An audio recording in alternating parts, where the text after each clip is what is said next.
you have two persons respecting each other, then the dialogue is always possible. Definitely. I mean, there are not too much platforms or opportunities for these kind of groups to meet, because in Hungary we found that most of Christians don't really have any personal experience with LGBT people. If they have, then they don't think that it's important to treat them as a group in a special way, or don't think that it's necessary, or don't really see themselves biased, or don't really see that these people need special attention. And on the other hand, like this is also a simplification, but most of LGBT community members think of Christians as really out of their world.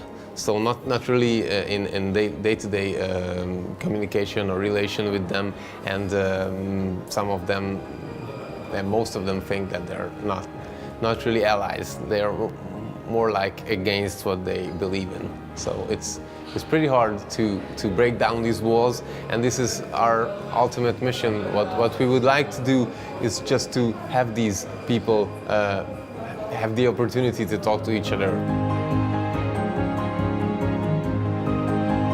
We have different kinds of activities. One of them is a living library project. You probably heard about it. It's quite popular, I think, also here in Slovakia.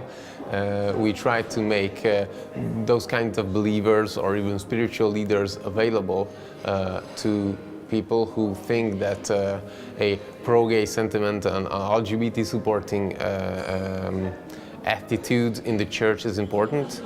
So that's one part of the story. Different kinds of persons are like LGBT Christians who can share their stories. This type of availability or this type of event is especially for those kinds of Christians who don't really have an opinion about LGBT community, about including LGBT people in the church, and we think that if they have opportunity to meet these kind of people, then they might have a better understanding of the situation. Fortunately, yes. We are working with more and more priests and pastors from Catholic Church, from the Lutheran Church, from even some from the Calvinist Church. And we also get some support from like independent small neo-Protestant communities. So what we experience is that only those kinds of people are treating this issue as an issue of importance, who really have personal experience. So like a friend or a family member who came out as LGBT, and if someone has a story, a personal story like that, then they can relate to the whole topic.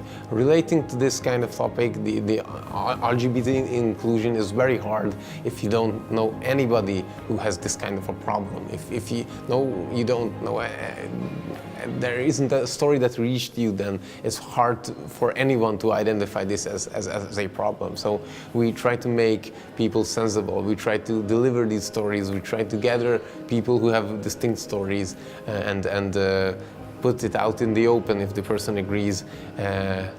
Actually, we who founded this movement, Christian for Gays, Keresztények a melegekért in Hungarian, we are all hetero Christians. We think that it's important because we all have a friend or someone, a figure of great importance, who we would like to pose as some kind of a role model, who we think of as a role model for ourselves, who has been like chased away or treated badly in their Christian community just because their sexual orientation or gender identity. So this is our story, and we would like to deliver more of these stories. Most of all, I believe in Christian values. I believe in the power of just opening your heart, like that is absolutely required for a partnership, for any kind of dialogue. So if you just read the Bible, you see that what Christ did is just basically sitting down on any bench, on any ground, and talking to people, and observing what they had to say, and taking their stories seriously.